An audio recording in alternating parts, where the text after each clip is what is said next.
Call the meeting to order. Okay. First item is public comment period. Do we have any people from the community who need to comment? No. Okay. Move on to approval of minutes from the last meeting. I've already ran them over and I'm good with them.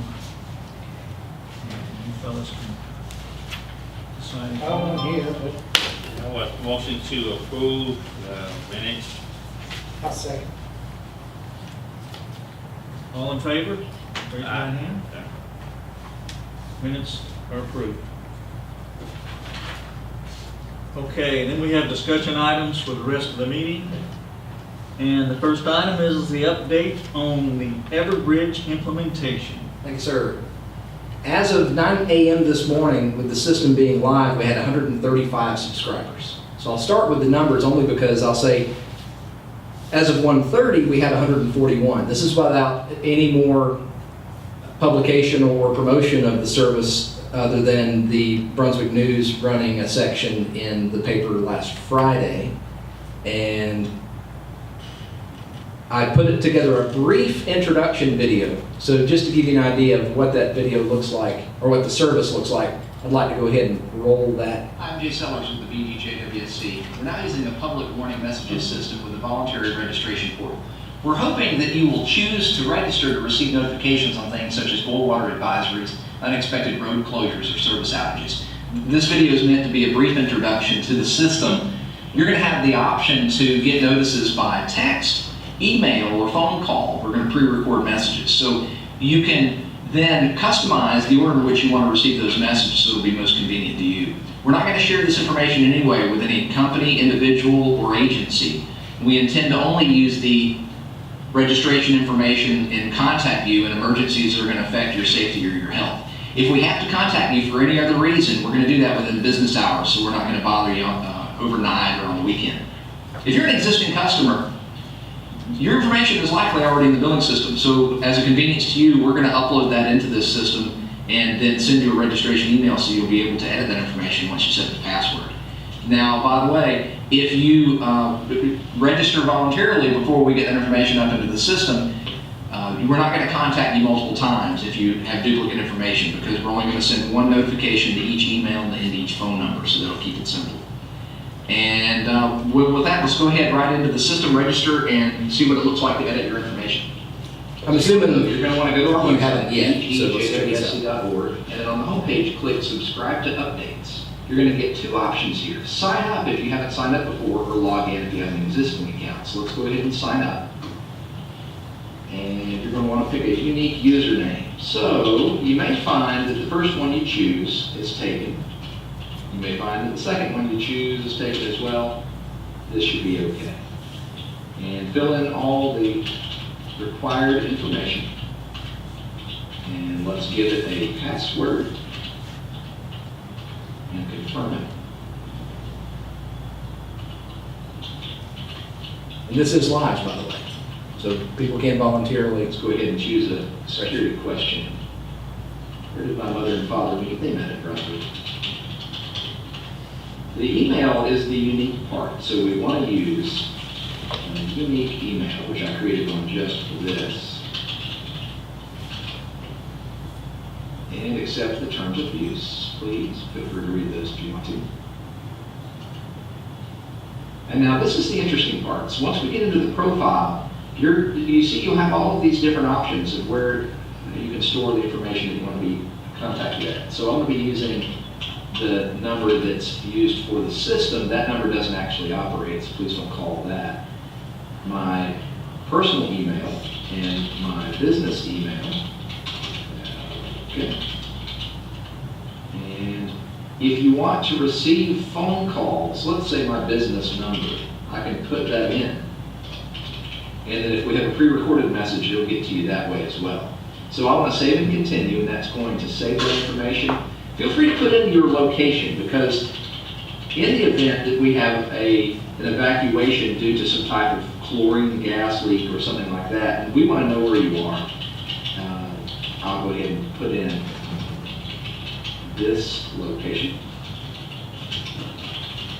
And it's going to save that information and then do what's called geocoding. So it's going to verify this address. You can skip that, it doesn't take that long. Let's go ahead and select, yes, that's the location where I'm sitting right now, and I want to save and continue. Now, My Alert Subscriptions is the most important segment here.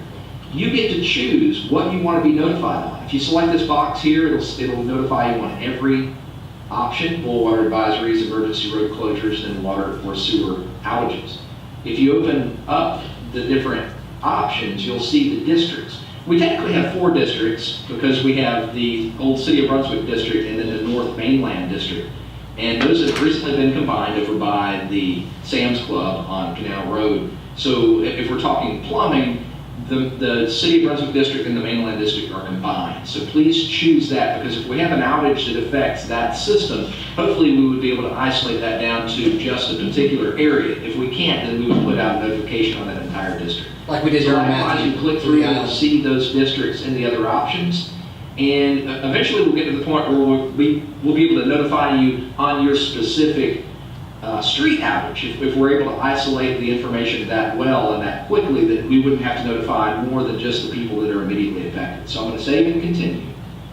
And that's it. So That would depend on their address being input, which they're not Once the in there yet. system has been set up and you've subscribed, you can delete your account if you choose to, or you can go up here and log out.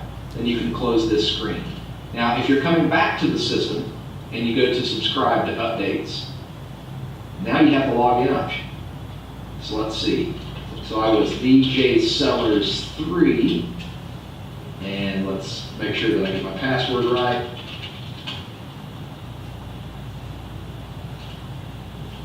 And there we go. So the information is stored, and if there's a notification that has to go out on a particular type of alert, I'm going to get that. So right now my options are to receive a text at that number, to receive a personal email at that number, and then a business email there. Now, if we edit that, let's say I've decided that I want to add a number. So we can go ahead and add in some more information there, and really you'll have the option to change the order of which or how you can be contacted. Which So, I've now done. you'll see that once You you can create slide the numbers around, you'll be able to slide change it the down order. and change the order in case you have a particular need. So that's it.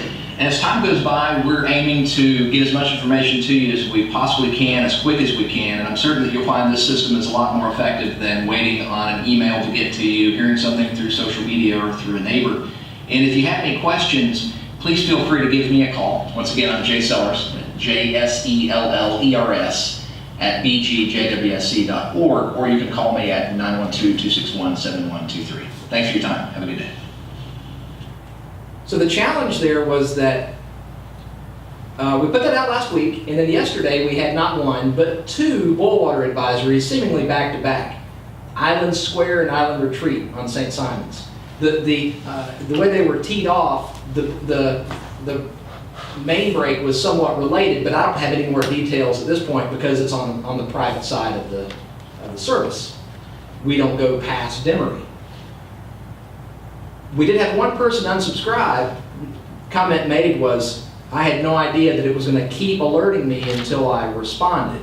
When you go to set up the service, it does say you're going to have to, and that's an option that we've checked. You have to acknowledge that you received it. My perception is, and what we've talked about here in the past, is it's like your house is on fire. We're communicating with you that it's on fire. We want to know you're okay. That's an extreme example, but in this case, I like the liability standpoint. If I see that you replied with a confirmation of yes, then I can say without a shadow of a doubt that you received the message in one form or another. This person didn't want to be forced into replying, so they got 3 text messages and 3 emails. Now, are we, at one point we were talking about the mass blast to everybody that happens to be on the network versus dialing into their specific location. Yes, sir. Are we defaulting to their specific location, they opt up to the mass blast, or vice versa? The mass blast is chosen by the region that they choose to be, that they Tied pick. to? No, not tied to technically, because at this point, I'm still running 2 systems. I'm pulling up GIS and I'm looking to produce a map, because that is one of our standards. I'm putting the map in the post. So the email that the customer gets shows the area that was affected. If they chose to get mainland only, they're not going to see an island boil water advisory. In some cases, and I can look through and see what people are subscribed to, in some cases people just by default click that outer box and it selects everything. Over time, we may see that dwindle down to where people don't want to be contacted if it's outside of their area. But I really look forward to seeing addresses, which I haven't confirmed this yet, but I'd like to see some addresses that are in Texas and California, people that are keeping up with their family members here. Because it's an unlimited service, that doesn't bother me in the least. We can communicate with anybody that wants to receive the notification. The advertising for that we'll talk about in a minute, because that's something that I had postponed until the budget passed. And at this point, we have 304 subscribers on the website that we need to transition into the system. These are the people that are under the old legacy system that receive, like you are, an email whenever there's a boil water advisory. Eventually, speaking of perhaps August 1st, by that time, I'll have transitioned the 304 over. There would no longer be two separate systems. When I post to Everbridge, the emergency notification system will post to our website, and I won't have to run two systems at the same time. So that would be nice, so it would be a lot less dependent upon the computer that I'm sitting at. And right now, the sign up is for Everbridge. Yes, sir. You have to,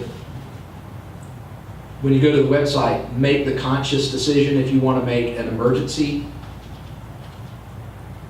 subscription or a non-emergency. And I don't see that changing, because we don't want to, for instance, in Pam's case, have to go to Everbridge to promote an RFP. So on the emergency side, we have Everbridge. Below the line, more or less, if you want to receive a non-emergency update, it still comes off the website. So, and I'll do my best to continue, especially when we go towards the point of having a brochure putting the bills, or if we hand that out to new customers. I want to make it very clear that non-emergency communication is just simply by email, and it's done during business hours just as part of regular administration. Emergency communications is done through the Everbridge system 24/7, wherever I may find myself. So it's not dependent upon being in this building or having access to GIS. It's nice that I post the map out of GIS, but it's not required. The Everbridge mapping system allows me to highlight those people that are affected, and eventually we would, and I will say, I'd like to bring up the interface to show you how that works as far as highlighting one area of St. Simon's, but to do so would expose publicly contact information. So at the risk of I won't pull that up publicly, because their email addresses and phone numbers will show up as I select them, because it does show me how many people are going to be in that contact list. And that's pretty neat. So I know how many people are going to be reached. I can also say, by looking at it, that not everybody has responded. So at this point, for the 102 that were contacted, or 103 I think it was, nevertheless, for yesterday's notices, 60 responded on one and 54, let's say, responded on the other. So just over half of the people responded that were contacted, or just under half in one case. Nevertheless, I'd like to see that number improve so that everybody has an understanding that we're looking for them to respond. So I'm going to redo this video that I just showed you. This is the introduction video. Now I'm getting more experience with the system, and I can re-record that video and give some more detail that'll be important for the user, and then post that on this page. So as you scroll down, it'll be an introduction to the system on our website. I did make one mistake yesterday, full disclosure. The first notice that I put out said portions of the island are under boil water advisory, and I did have somebody communicate with me by email. What portions? You go to the website and you can see it under news, but if all you have access to at the time is your phone, you're freaking out thinking the entire island is under boil water advisory. So fortunately, I was able to correct that before the second notice went out 15 minutes later that said Island Retreat is under boil water advisory. Please see our website for more details. So it was better communication. Any questions about Everbridge at this point? Okay, so let me make sure I understand. The person who got the message that Island Retreat is under a boil water alert, he has to send back to you, understand, or yes? Yes. It says that in the text. It says, please type yes to confirm. We want to know that you got the message. You can also click on the email if you get that, if you choose that as being your primary means of communication. And then there's also something I didn't mention in the video that somebody, out of the 141, I can tell you at least 3 people have downloaded the Everbridge app, which I didn't mention, but you can see it when you go to log in, that you can have an app give you those details. The benefit of the app is that you can then track not only the notices that we have sent out, historical data, but it'll also allow you to subscribe to other agencies and other utilities. So there may be somebody that's interested in knowing what's going on in our utility, and Everbridge makes it possible for them to see. Imagine that you were in the business of trying to sell pipe, and you subscribe to the service. I could potentially see the value of them being able to see where there are a lot of main breaks. So we may get cold calls from people saying, hey, I see you have a lot of boil water advisories. Any other questions? And so with the alert, if the subscriber does not respond to the alert, then they're contacted 2 more times? Correct, 2 more By times. email and by text. Correct. And they may or may not have an email or text, so it may be one or the other or both. Right. How far apart are those contacts? Those additional contacts? I believe it's 1 minute. That's an option that I can change. And even, as I mentioned earlier, the option to require confirmation can be changed to no. So that might be something we fill out as part of customer service to see if that's more of a harassment than it is a service. I personally like it. We may be able to find enough people that don't like it that we may want to turn that off. But Yeah, That's we'll it. learn through experience. yes, sir. That's good. Good question for the focus group we'll talk about in a minute. And now, refresh my memory on the mass upload. I think we had talked about Oh, yeah. a default, was it to alerts only for the mass database? Is that what we Once have? the billing system rolls out, and we're in the process of doing that so furiously now that I don't even want to have my hands in the database until that's live. So once we get into July and customer service is comfortable with the new billing system, I'm going to take the data feed off of our billing system and push up using their address, geocoded addressing, and then subscribe people to boil water advisories for the district in which they live. So I can tell the district number, and then within Everbridge, make it mandatory for them to receive communication via their district. Now, the interesting thing about that and the 304 that are subscribed to our email feed is that Everbridge has a system by which I can turn the system into maintenance mode, push the thousands of records up, email all of those people at one time, turn the Everbridge system back on, and then all of those people that are not subscribers at that point, but what I refer to as legacy data, they can choose to sign in using the link that they'll get by email. So the email is required in that case. Create a password and change their preferences. So whereas before we had assumed, honestly I didn't know any better until going through training with Everbridge, that the legacy customer data would be forced upon them and they wouldn't be able to opt out. We now have the option to say they can opt out and they can change their preferences. So if they want to receive notifications on all districts, they can, for instance. That'll be pushing towards the end of August before I'll go live with all of the active customers. And how many do you think we have in that group where we have contact information? I have not done any query against the live customer service database yet to find out. Conservatively, if we had 10,000 of the 30,000 customers, that would be nice. I would love to be able to reach out and touch that many people with using the Everbridge system.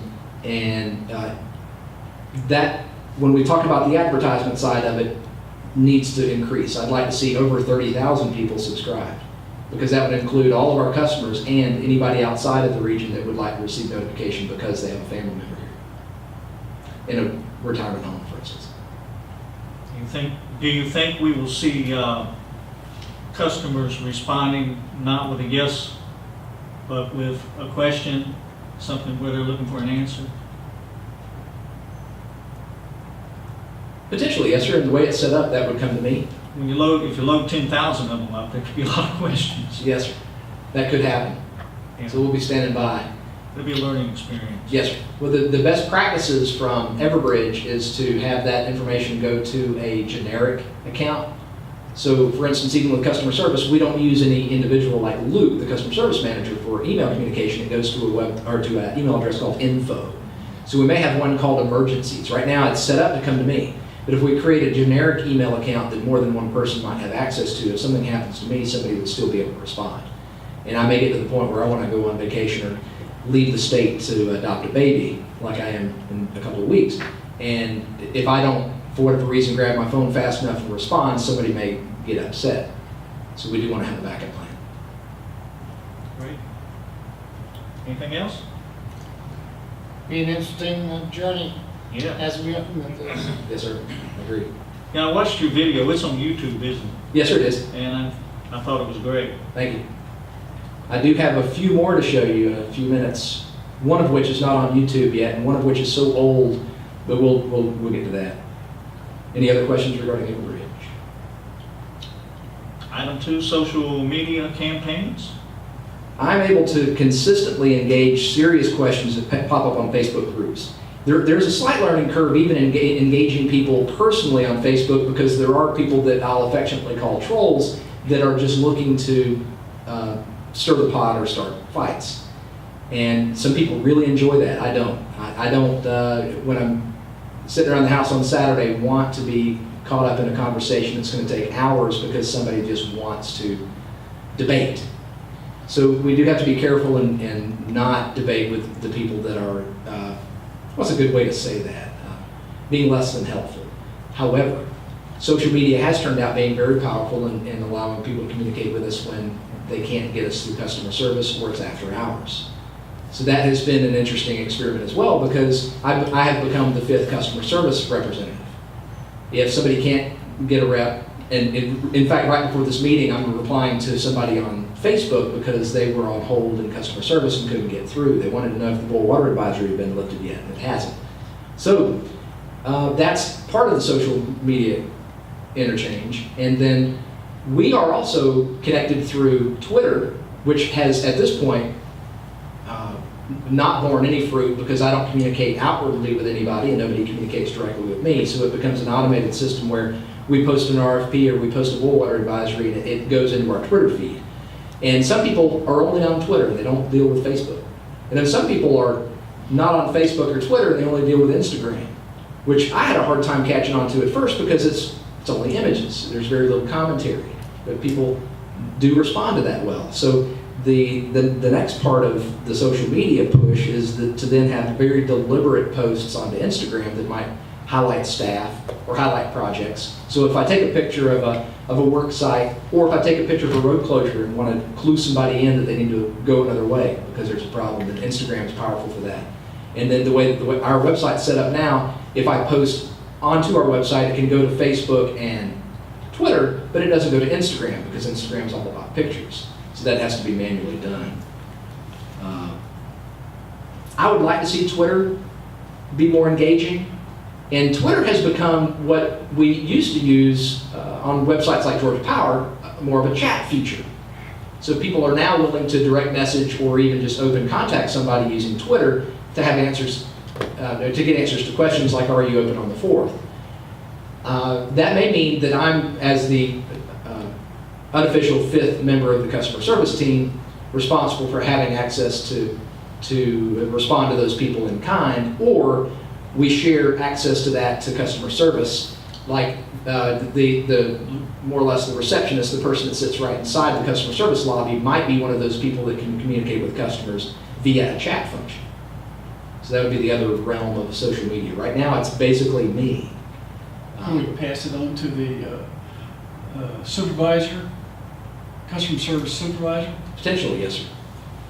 So he, in fact, Luke does have access as an administrator on the Facebook page, but really, it can be time consuming because it's not a bat signal. I went in and communicated through the St. Simon's group and a Glynn County group and said, hey, anytime you need to speak about JWSC subjects, please put hashtag BGJWSC.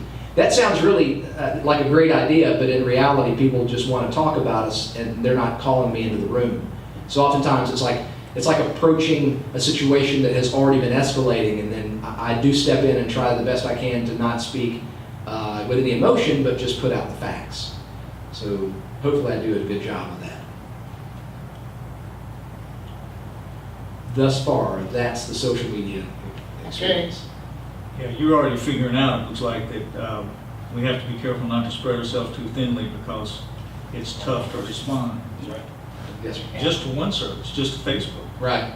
And I'm always on. My wife would tell you that when I leave here at 5, there's never a period of time where I'm not looking through the groups to see if there's some subject that deserves response. And then frankly, it's obviously known to you in public knowledge that somebody like Dale Provenzano, one of our ex-commissioners and the county commissioner, is so knowledgeable about the business that he is oftentimes able to respond much faster than I can. He's already in the group, he's already in the room speaking to people about situations that he has knowledge of, and that's okay. The truth is, I am spreading able to have time and focus really, so it's helpful to have the reinforcement. To Commissioner Copeland's comment, have you given any thought to a way to weed out some of the strictly noise by people who are just off the wall and they're Not responding. Yeah, I think that's the only way on Facebook, for sure, that you can end the conversation. It's just, you know. And that grieves me because I, especially with my obsessive compulsive disorder, I'm thinking if there's a question, it deserves a response. Question, response, question, response. But not everybody's looking for an answer, they're just looking to throw the information out there. So I have to be careful to back up and realize they're not asking for me, and oftentimes the answer that I give is not the one they want anyway. Yeah, there's some people out there in the community that just like to stir the pot. And I think it's, as you get experience, you'll see there's a lot of just, well, you call it trolls, but superfluous questions and answers that go on, that have been asked before and responded to before, that probably don't necessarily require another response. It's cyclical. In that format. It's cyclical too. Like if one of the common themes on Facebook is a spill or a meter reading question, which I have some commentary on meter reading in a minute. And because it's cyclical, 6 months from now, the same question will come up and you have to answer in the same methodology, so it becomes a template, more or less. And you can see, I'm not using templates, I'm not copying and pasting and plagiarizing myself. I do tend to long form type out these responses, even if it's on my phone. But it would be helpful to develop those at the risk of sounding like a robot template responses, because it's really that cyclical. If we get a new customer today, the customer service reps are gonna have to say the same thing that they said to the previous guy. So I'm gonna get to that point with social media as well, where some things are just gonna be a rote response. Some questions are very valid, like a question about 2032, any other particular project where somebody has no other means to get the information they believe than through Facebook. Even though we do try our best to get it out on the website, our website is not the center of the universe. Wait until we have another Carmageddon. And doing our best to prevent that. Try not to have. Right on. Any suggestions? Anybody have a, what's the new social media app? I try to hear. There's too many of them. There's too many of them. Yeah, I keep my eyes open, keep my ears open, but Try to decide which ones you can manage and only do those. right on. Without a team of people that are doing social media, Facebook and really Facebook, that's the focus, because Twitter is just an automated thing. Honestly, it is. Yeah, and you probably will want to find a way to be proactive as opposed to reactive, because reactive is just going to use up your time at 1 o'clock in the morning. Yes, sir. Okay, is that all from social media? Yes, sir. Item 3, website design changes. I've made subtle changes since we last met, so it's hardly noticeable aside from what we had talked about in the past was isolating each division into their own page so that it's easier to go directly to what you want. If you know you have a question about wastewater treatment, you're going to go to the wastewater treatment page. So part of the update that is still in the process of being finalized is the organizational chart. I say this really for dramatic effect, This is what we use internally. And this has been on the website for 4 years. It's unlikely that any more than a dozen people in town have a printer that can process this. And you'd have to have a 30-inch monitor to be able to read it, or zoom in. I'm exaggerating to an extent. But so what we've been working towards is having division pages as part of the organizational chart that are less focused. I would put this on the Elmo to highlight it on the TV, but you can see from there it's a lot simpler. So this is the Administrative Support Division, me. This is the Office of the Director. So it doesn't have nearly as much detail, but that's a good thing because we got overwhelmed over the years of just putting as much information as we can, especially with staff member names. It's less important for me to know, if I'm a citizen, I believe, the name of the guy that's online cleaning crew number 2. It's more helpful for you to know who the division head is and perhaps some of the supervisors. So we'll make the decision how deep to go. Maybe one other feature in there, if you're gonna do that, defining the roles of each. Right. You're shouting out to yourself because here's yours. So Mr. Junkin, for instance, as this is what, 11 by 17? So this is more likely to be something somebody can print out at home. It may be 2-page, but nevertheless, in the end, we were trying to be careful to not have something that wouldn't be reproducible. The website would be full of simpler to reproduce. The green panels on there are just the functionality of each manager or department head's duties.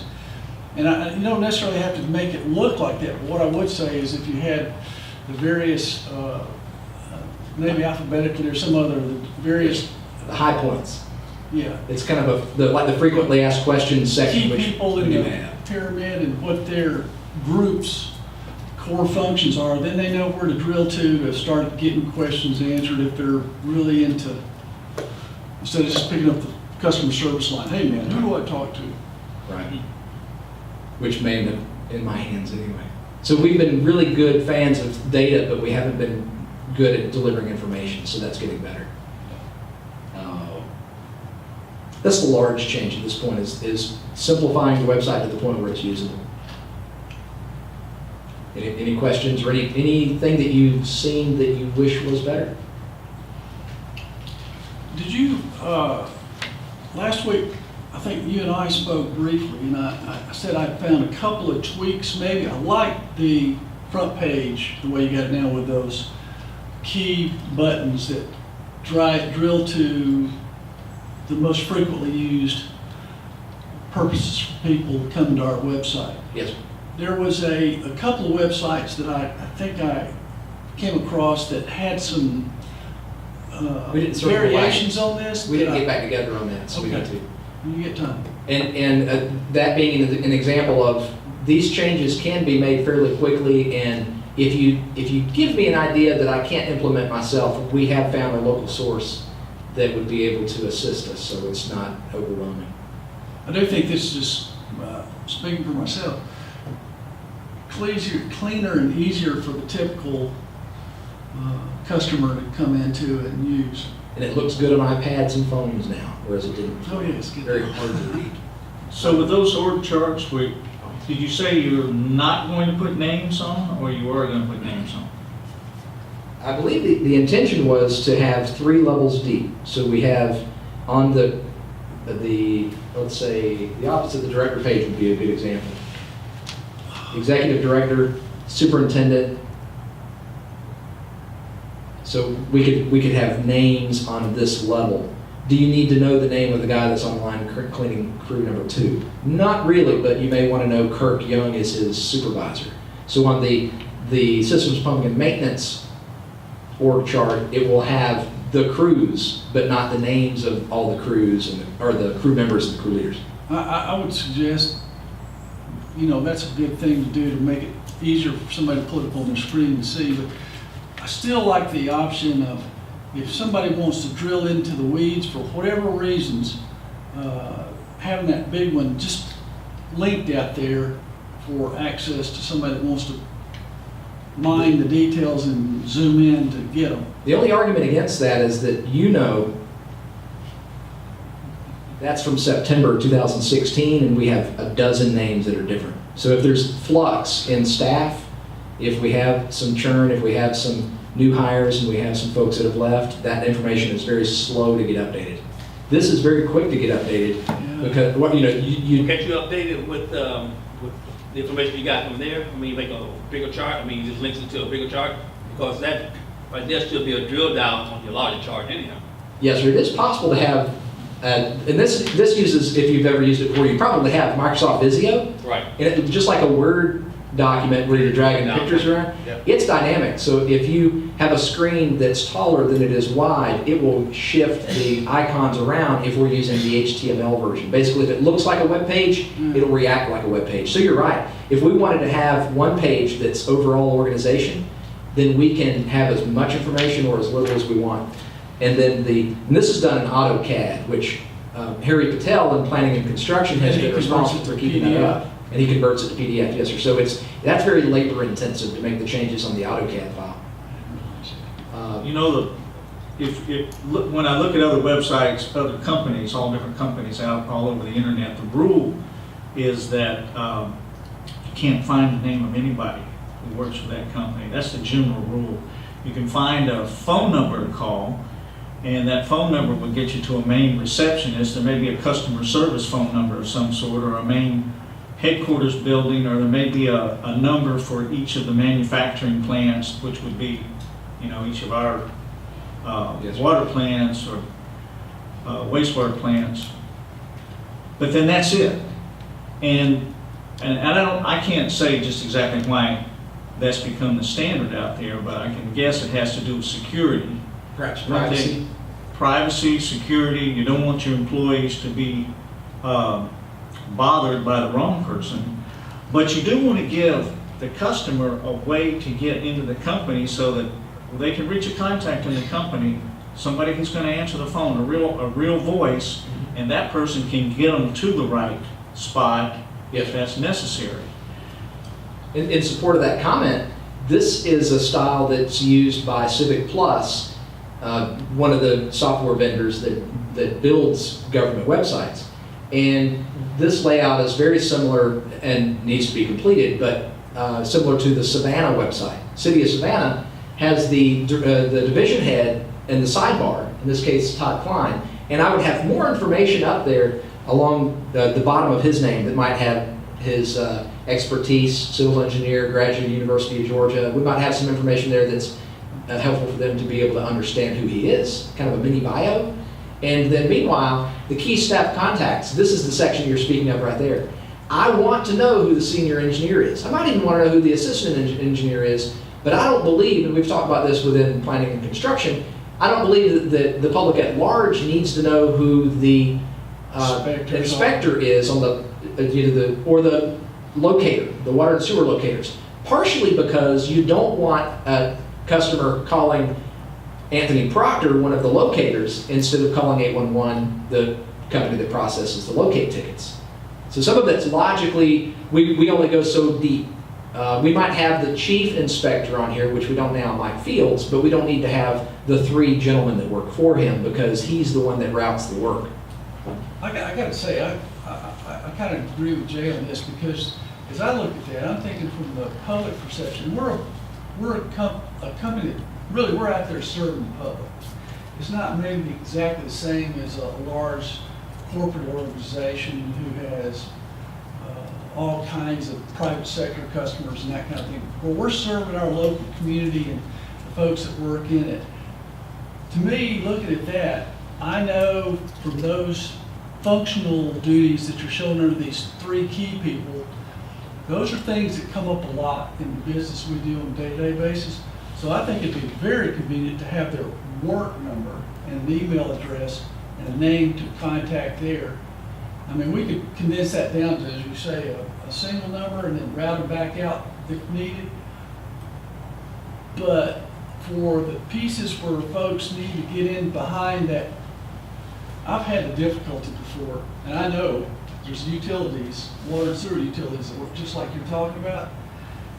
And I'm telling you, the only number they might have on the webpage is their customer service number. Folks, you call to get your bills paid, get your water turned on, turned off. It's like a big runaround Yeah, it's, for the this, customer. this is customer friendly to the folks that do business here. It at times may be helpful to the, if we put in like the distribution people who put in the meters, it might be helpful there. Maybe that's too much, but certainly the folks that do business with us, Todd's folks. It's a double-edged sword. Yeah, that's true. It's good for the people who do business with us. You could also have every headhunter in the business, if you had that other page up at Todd, calling him up on a regular basis because they're trying to You say cherry this pick him. because I'm familiar with that business. This is the kind of information I use. I dig in and I look for names of people, find out what they do. You got a little bio there, which is like a resume. Jay And, oh boy, Strike. we just found a guy for this job. I'm gonna go get him out of that company. Jay, strike all that personal information, no contact. And so there was also a standard that's been developed here. Now, you'll see on the Office of the Director, Mr. Junkin, Colonel Bowen, myself, and Frankie Farah, but she doesn't have a picture. So the logic there was, if your name is on the website, we also want to give it a face. So that'll be the next customer service move. That way, if you have been to the office and you recognize that, that ugly bald guy, but you don't know what his name is, you'll be able to spot the picture. That's also sniffed out by all the Google searches and by the headhunters, so it does make it easier for somebody to get scalped. Scalped, is that the right term? Or just headhunted? So, but hey, even there we say we'd like to take care of our people so well that they don't want to leave. And there's software out there, very easy to get and utilize software that crawls the site. And you just tell it which sites to crawl, Yes. and it'll go get every email address that's on that website. Yes, And bring it back to you. that happens. We do get a lot of cold calls and a lot of spam email. Scary. So you leave all the emails off, for that reason. Or, I Unless believe you the want City of me to Brunswick. contact. City of Brunswick still has a PDF that's harder to search through, and they have their staff directory posted, and you can glance through it, but it's not like an email where you can click it. If I'm not mistaken, that's the way it was the last time I looked. But so that was at one point how we had that set up, where we had a very brief staff directory, and then we started adding the division pages with the contact information. So compromises, world full of compromises. I think it's a good topic, and it's one that Commissioner Copeland makes some good points. There may be room to make some odds to what we're doing. Yes, sir. Have we written a policy yet on how we're doing this? There's a policy for public information that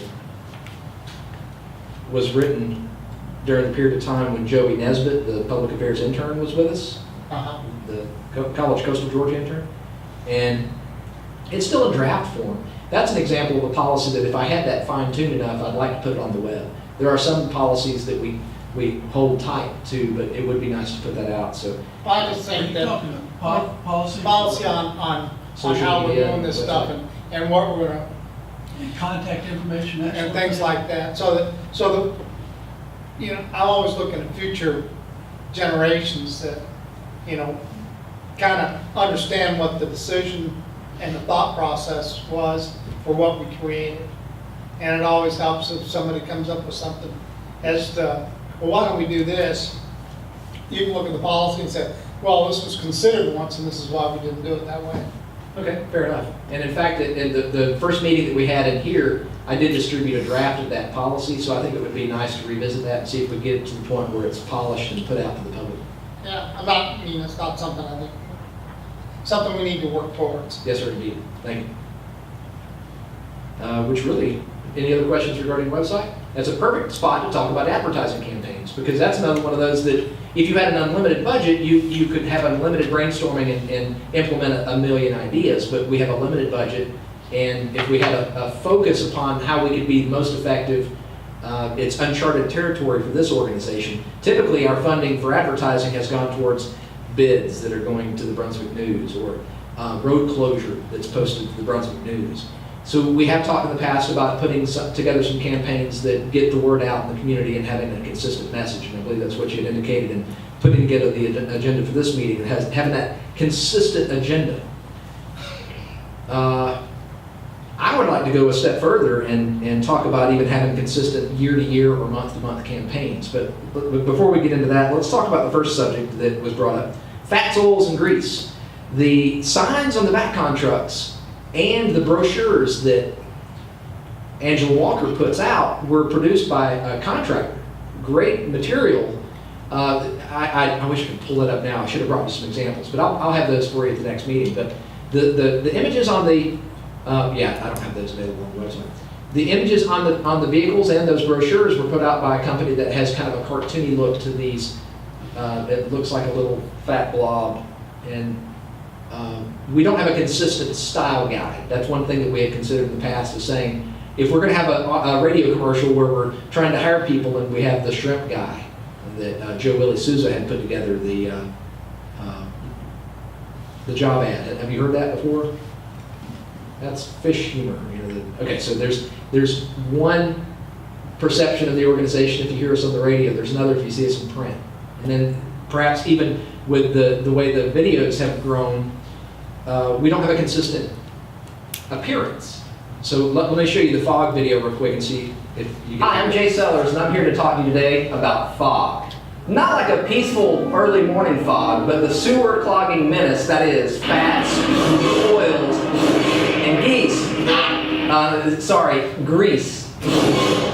When you place cooking oils, margarine, or any other greasy foods down the drain, it hardens and clogs up the sewer system. Fog that clogs up the sewer system has to be removed. This extra work means higher bills and fewer staff members available to answer trouble calls.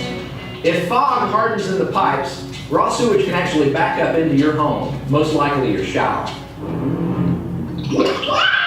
So the next time you're cleaning up after that deliciously greasy southern dinner, Hello everybody, welcome to Weekend with Judges. remember to put all fats, oils, and grease in a sealable container and put that in the trash. Thanks for doing your part to cease the grease. I said it right that time. So are we serious? Are we funny? It's kind of hard to say because the message isn't consistent. So this is a video that was put together by a local company a few years back, and that kind of lends to the problem of, do we have any materials out regarding the fats, oils, and grease program? We do, but it comes across kind of like a one and done proposition. Once the information was put out to the world, it gets pushed down to the bottom of the pile. So this is available on YouTube, and we also have a video that was produced back in 2008 or 9. How old is this The JWSC, 2 years. So then there's another one that's more informative about what we do overall in the community. Like I say, that's called Meet the JWSC, which can be found, but unless you're looking for it, you don't know it's there. So oftentimes you'll go to a website and they'll have a media page where it has our logos that are available for download if somebody's putting together a banner for something we're taking part in, like Coast Fest. So it'd be nice to have a layout of the media that we put together, because this alone costs us $2,500. If we only show it a couple of times in a couple of public venues, are we getting our money's worth out of that? Or if we take this and we put this, and the intention of this was to put it into the big screen at the movie theater. Because we don't have local TV, you might think, well, we can't get into local TV. Actually, we can. Even though we don't have a TV station here, we can put ads in the Comcast, basically any cable channel that runs local ads. If you think Nahali Honda or Dan Vaden has local ads on cable channels, so we can get into that. I didn't figure that into the budget for this coming year, but now that we're starting to brainstorm and think outside the box a little bit, I think it might be time to consider a visual message if we have more of this style video put out than running ads in the newspaper or having ads on the radio, so we could take a more balanced approach. Yes, sir? Does the county and the city have public information officers? The county has a full-time public information officer. The city has someone that does it part-time. Yes, we have, she's a management analyst for the city manager. Beatrice Soler, So, yeah. and then Catherine. Downs with Glynn County. And then each fire department and police department has public information. One of the things that I was thinking of was the local access 99 channel is available. Yes, sir, it is. And, well, I don't think we have anywhere near the content size to justify, other than just a few minutes of time, it might be something that if the public information officers got together, That's in the come up budget. with Right on. a kind of a program to run that schools could also use as part of their education. And, you know, you'd have a particular time that you would run. You know, what are the services your county or city provide for you, and do something like that. That's just, you know, kind of throwing something at the wall to see if it sticks. Indeed, yes, sir. So I have met with the lady that runs 99 under contract from Glynn County. So all of our content is within the realm of what's allowable on that station. And we have discussed a dollar amount that would give us so much time on the station. So it's part of the pie. It's one piece of the pie as far as being able to push information out. Can we pick and choose or a schedule for putting our stuff on the 99? Yes, sir. As far as timing of hours If you of want operations. it a prime time in the evenings, can you get that? Yes, sir. Same true with the radio and the TV. I haven't looked at aside from Channel 99, but I think that could be effective as well if we could run some local ads. And then, as far as an annual calendar is concerned, there are a few things that we're aware of that are national events, but it would be nice if we were able to develop an advertising calendar. Say it's something like January. How does it work month? Focus on instructional videos that highlight how water and sewer is processed, or staff get into the schools and give talks. That's something that we talked about years ago. And Angela Walker and Lakeisha Jones have already made trips into, I believe, one of the local middle schools, and they've given talks. So it'd be nice to have myself and other staff go in and talk to senior high, junior high, even elementary school students. I believe Angela, in fact, Angela brought back a binder full of AWWA coloring pages that kids had decorated, and that's something we want to hang in the shadow boxes that have gone up just today in the customer service lobby. Something we can lock away and then display that art that the kids have done. We want to develop demo videos, how things work specifically. So the last video I wanted to show you was one that was just completed a couple of hours ago. And I shouldn't say completed. This is still a draft, and there are some things I'd like to tweak on it, but it gives you an idea. This is probably about 2 hours of ride time with a meter reader. 5 or 10 minutes of me recording myself as a talking head in the back office, and about 15 minutes worth of producing the video. So we have the tools and the talent, we just have to make the time so we can get the information together. Bless you. So, hi, I'm Jay Sellers with the Brunswick-Glynn County Joint Water and Sewer Commission. One of the common concerns that we hear from our customers is that they feel that there's no possible way their meter could have been read because they see the meter reader car whiz by, or they go to open up the meter box lid and they find dirt on top of the meter. We've all become increasingly dependent upon technology, and I want to talk to you today about one of those advances in technology that resolves the situation that we have as a concern here. When I started working for the City of Brunswick Water Utility in 2001, our 16,000 meters were read by hand, manually every month. This process took 6 staff members, 15 business days. The last week was left for rereads to correct any errors that we might have found before the billing process was completed. Rinse and repeat every month. Glynn County likewise had 4 staff members that processed their readings over about 20 days, so you can see that they were doing their rereads during the billing cycle and getting out bills as fast as they could. It was a time-consuming, mundane process that led to employee burnout and a lot of turnover. I think we can agree that there has to be a better way. So let's talk about our present meter service workers, like Silvestri Cruz Lopez, you'll see here, who's worked with us since 2013. In 2004, we began a trial program to replace all of the manually read meters with units that would be read by a radio receiver connected to a laptop in the trucks. This system is referred to as AMR, or automated meter reading, and it's much more accurate than reading by hand and foot. However, it got plenty of attention in the community for the fears of runaway project costs and lost jobs. The city and the county didn't lose any jobs as excess meter readers were turned into full-time service technicians, which we have 4 of now. At the point of our merger with the Glynn County Utility in 2008, we combined our system with the 14,000 AMR meters deployed by Glynn County. It now takes 3 meter readers 10 total business days to read all 30,000 meters. That's progress.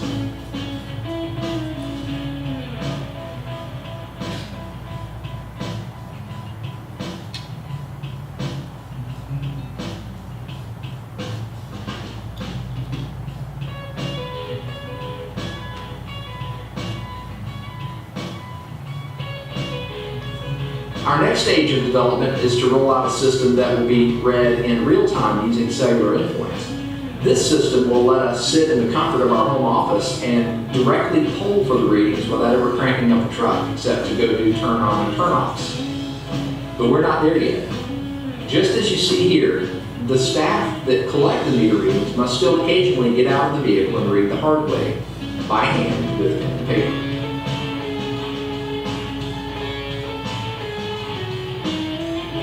This would be a good point to say, he lifts that lid up and oftentimes he has to shovel the dirt out because of our high water table, and there's always going to be dirt in those meter boxes, and there's sometimes going to be snakes and spiders.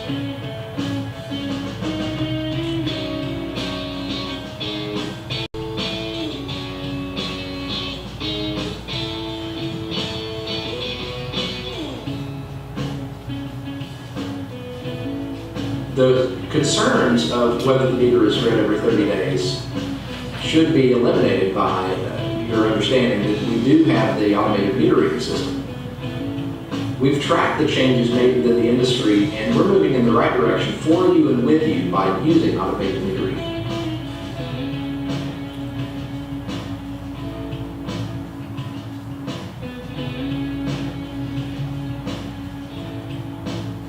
If you have any questions or concerns, please feel free to contact me. Once again, I'm Jay Sellers, JSELLERS at BGJWSC.org, or you can call me at 912-261-7123.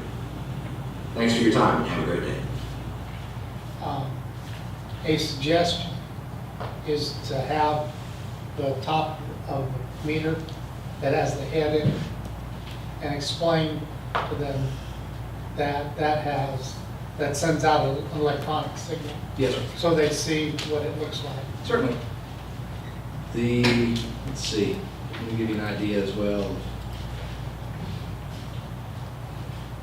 Not all of these are done, of course, but we've been preparing a list for a number of years for the for-your information posts, how to read a meter. So that specifically was if we, this is the automated meter reading video, but if I said how to read a meter, I could merge those two together and I could put insert a screenshot of what the Badger meter looks like, and like we had during the orientation, have that meter. And this is a good time to do that because I can drop the image in and add the audio saying, this is what the meter looks like. Good idea, thank you. Community Lifeblood campaign, I'd like to have a video for that. Confined space entry. Why are there 5 guys on the side of the road every time you have to dig up a water main? It's a very good commentary to hear an explanation of why. And that's another one of those cyclical things on Facebook. I constantly have to remind people that it's not simply one guy down the hole. Fluoride in local water. We put out a story a few years back, actually about a year ago now, on why we don't fluoridate the water. So it'd be nice to continue to put that message out. Fats, oils, and grease, we already have that. Freeze warning, how to respond in winter. How to read a meter. System monitoring crew. Smoke testing. We don't smoke test that often, but when we do, it does freak people out. So we put out doorknob notices. We actually put smoke in the lines to determine if there's breaks in the sewer mains. Toilets are not trash cans. That was a text ad that we put out more or less a few months back, but I'd like to turn that into more of a video to illustrate to people what you shouldn't be flushing, including the drugs that Commissioner Copeland has mentioned in the past. How can we have create awareness that there's a drop-off point for prescription medications so that you're not dumping anything you want to put in the toilet bowl down the sewer system. Kitty litter. Kitty litter, indeed. What is a water main break? What is GIS? Why are the guys walking around with the space, it looks like a UFO on the backpack? Now, most of that's handheld, so it just looks like they're walking around texting and getting paid for it. So I'd like to have those, how is it made or how does it work videos as part of a focus on something like February and maybe even January. But March, EPA has a fixed leak week next year that's going to be March 19th to the 25th. We didn't take part of that this year. I didn't put out any advertising regarding fixed leak week. And that's a shame because nationwide, that's something that a lot of utilities take advantage of, so I'd like to do that next year. We might call March Water Conservation Month and have weekly posts that are related to water conservation, fixing toilet leaks and replacing low efficiency appliances. That's only if our revenues are down. I'm sorry? That's only if our revenues are up. Oh, well. Hey, frankly, in the case of some of the grant work that we do, we're required by EPA to do public education related to conservation, so that's something that we're required to do. We might call it April Environmental Care Month. Earth Day is April 22nd. Arbor Day is April 27th. We could focus on fog, the Fats, Oils, and Grease program. No trash in the pipes, no grease in the storm drain. Effective irrigation. Teaching people how to have not just a green thumb, but a more effective green thumb. How can you not waste water when it comes to running a garden? May is a good hurricane preparedness month. NOAA and the National Weather Service have Hurricane Week. Like this year, it was May 7th through May 13th. So we might have an entire month where we're educating the public on what to do to prepare for a hurricane and what we're doing, how we're more prepared than we were last year. June would be a good summer fun month. Highlight how water is vital to not just health, but happiness too. If you've ever lived in a big city, Atlanta, Chicago, New York City, it's not uncommon for the hydrant flushing to go down in the middle of the summer and the kids come out and just are running through the water. So if we're doing that intentionally and we, as a PR move, and we say we're going to be flushing an area and we advertise that and we put up barricades so it's safe, then we may have certain spots where kids that don't necessarily have access to a pool or any other means to have some fun in the water can come out and run through the water spraying out of the hydrants. Happens in big cities. I'm not sure if that would be effective here, but we can see. August would be a good push for Technology Month. Focus on emergent technology, training, and methodology that's making our lives better, like the automated meter reading. Staff could get into schools and give talks. That'd be right at the beginning of the school year. September would be a good Community Heritage Month. Focus on the history of our role as the community lifeblood, and it'd be nice if we could get other agencies on board and show some love to Glynn County and the city of Brunswick, and have a Staff Appreciation Month. October would be great for that. October 8th is my birthday, so Staff Appreciation Month in October would be perfect. Be very fitting. And I don't have anything on November, but December would be good. Water for Life Month. Focus on charitable giving to enable those that basically highlight those that live in impoverished communities that don't have access to clean drinking water like we do. So, I got a question, Jay. yes, sir. How are you gonna find all the time to do all this? Staff up. No, sir. I'm painting pretty broad strokes here, and I can imagine it would take years to be effective. But if we only hit a couple of posts in these months, like EPA Fix a Leak Week is easy. They provide all the content. They just ask you to post it. Okay. So there are press kits that are available from some of these agencies. They have toolboxes. Conservation stuff. So you're gonna put out a schedule to do all these things, with these campaigns throughout the year? Yes, sir. Basically going back to my OCD again. I like to know that I'm doing a good job, and in order to do that, we have to define what a touchdown is. And a lot of this is a moving target, but if I knew that this is what I want to post in this particular month, obviously we still do the things like employee recognition when they receive licenses. We still do the things that are related to service outages and preparing for projects. But as just a broader scale, it would be nice to have this month focus on this thing. Well, I don't want you to be spread so thin that you never realize to focus on the very important things we want you to focus on. So, why don't you just pick one or two or three or whatever, and not just sit try to do the whole calendar the first time? Indeed. I don't want you to get too far out there and have to reel you back in. Thank you. It's great that you've done all of that. Yeah, but it's great you've made a big broad brush stroke of this. I think that's wonderful. I'm thinking similar to you. Not only how much time do you have, but how much money will all of this cost? Do we have the money for this? And that's going back to some earlier days. What would be helpful would be, what's the message we want to get out? right. Who do we need to get that message to? And then how can we make that happen? And then we can have all of these ideas of how to get those messages out, prioritize them, and figure out a budget for each one. Right. And know up front what it's going to cost and whether or not it fits within the budget that we're willing to approve.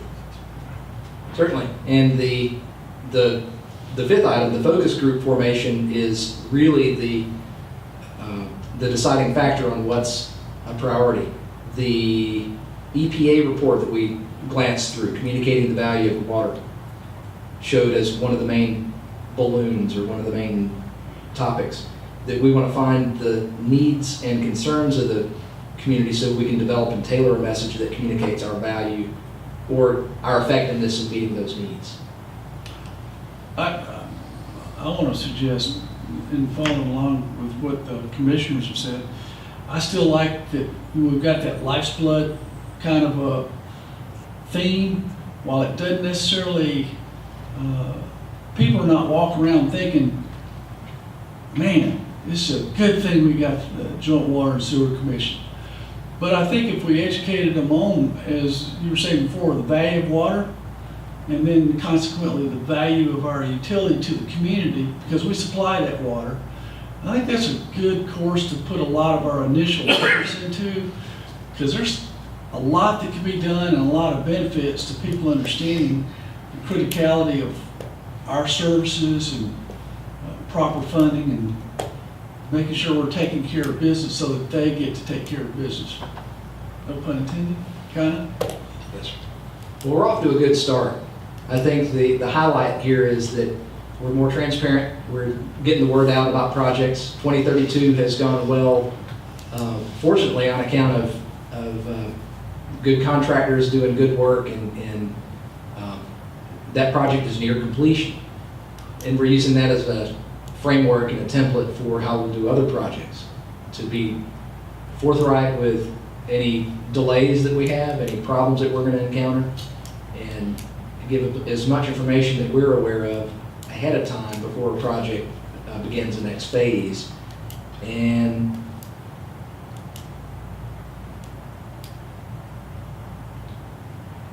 even doing what Mario is doing right now, recording this meeting. We didn't have that for years, and we've gotten to the point now where I can see that people are watching the videos as they post on YouTube. May not be the most effective method.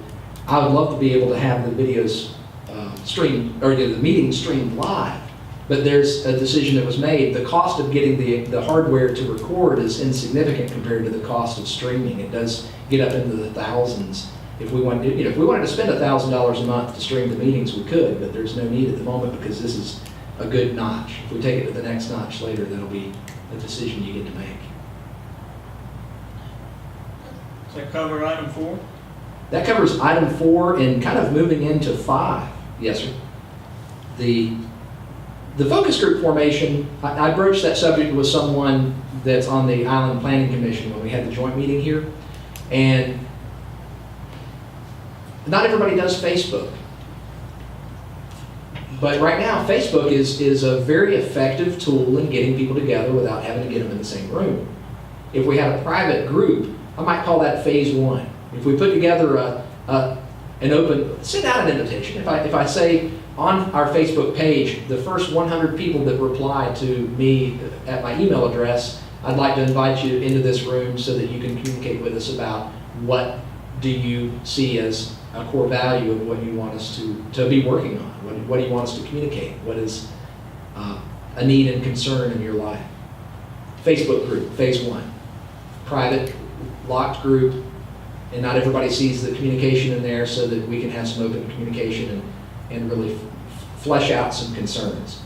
Phase 2, take what we learned in phase 1 and start developing and tailoring a message that communicates that value to the community, and then get before some people in this room potentially, and just like I did with these videos, I showed you 3 different videos. Which one communicates the message better? What's the style of the JWSC? Are we whimsical funny? Are we intended to be serious? This is serious business. Should we have a serious message? I was in the Army long enough to know that the medium is the message, but also the tone that you use. So if you really want to bore people to tears with a lot of information, you can do that. If you want to be a little more tongue-in-cheek with it, like we did with the fog video, that may be effective in our community, but I simply don't know. We made a decision. Mr. Swan and I were sitting in a room one day, and we had 2 scripts in hand.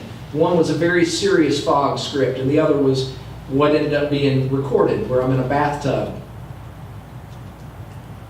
I thought it was good. I loved it. I liked recording it, I liked putting it out, and I was proud of it. So do we have the, and it's really, this is a question for you, do we have to make a decision where our DNA says that we're very serious people? Or do we have the potential to be humorous in the way we deliver the message?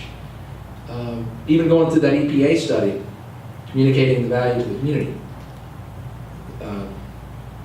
The voice that we use is going to be important. Are we going to be consistent in that? Are we going to have a consistent message, or are we going to have a float in the Christmas parade that makes us look silly? I think, I like you. yeah, I think you have to tailor the voice to the message to the audience. And I think anything that you give with humor goes over better. Yes, sir. It's hard to gauge who's listening. There are those of us that are in the room, but I don't get the feedback that I'm seeking from the community. So perhaps that's where we say, okay, how are we doing? To a focus group. Can I suggest something? Rather than, and maybe it's not the place or the venue to discuss the focus groups I like, but I'm thinking rather than, trying to quiz them on what their values are telling you is important, I think we've got a message as a utility that we need to get out there. Maybe focus groups could be, where is their perception and understanding of us versus what it really is, or our message. Well, here's an example. We spent a lot of time speaking, and here in other committee meetings, in the big commission meeting, about encouraging people to appreciate the need for a rate increase. And there was concern that there was going to be so much backlash from that rate increase. But like we were speaking about a couple days ago, what I'm hearing from the people that I asked about that rate increase at the town halls especially was, the money is not what we're talking about here. It's the trust. What people have communicated to us is that they want to trust that we are men of honor, that we're women of honor, that we're doing the right thing. So I could spend a lot of time, a lot of the material in the toolbox that we get from that EPA study says this is how you communicate that 1 penny goes to this. But the community's not asking about where the penny's going. They're asking about if we come up to June next year, are we going to have another rate increase because we've been untrustworthy? So how do we communicate that we're trustworthy? That's, to me, as a citizen and as a ratepayer, I believe trust would be the first word, the buzzword in that word cloud is are we trustworthy? So I'd like to start tailoring the message to say we do make good decisions. You're not going to like everything that I say or everything that I do, but I believe that we're seeking to do the most good. That the decisions that we make are communicating that we love people enough to keep their health and security in the forefront of everything that we do. We're going to try to maintain that level of service. For the long term. Short-term goals, we could throw a lot of money at problems that, and that may have been the tactic of previous administrations, but we have a more long-term sensibility now. And I'm saying this off the cuff, perhaps that's, in a sense, the message that we deliver is that you can trust us because we're looking further than just the master plan or the capital improvement plan. We're looking 30 years down the road because my kids, 100 years down the road, because my kids are going to benefit from the decisions we make today, or suffer, hopefully benefit. Yeah. Well, that's a very good point, though. Trust is the issue, and making people understand. It's one thing to get the facts out to them, but it's another thing if they don't believe what they hear.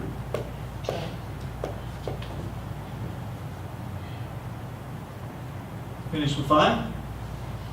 Yes, sir. Any questions? Looks like thank you, Jay. Thank you very much. Covered everything. I appreciate all of that. You had to put it together quickly, I know. Yes, sir. It's kind of a last minute thing. Oh, no. I had to do all this together, but thank you for getting that together. Thank you so much. So the next item on the agenda is Executive Director's Update. I have nothing new to add today. Chairman. Okay. Any other business? Anything to be discussed? In that case, I'll adjourn the meeting. Okay. Meeting is adjourned. Thank you. see you.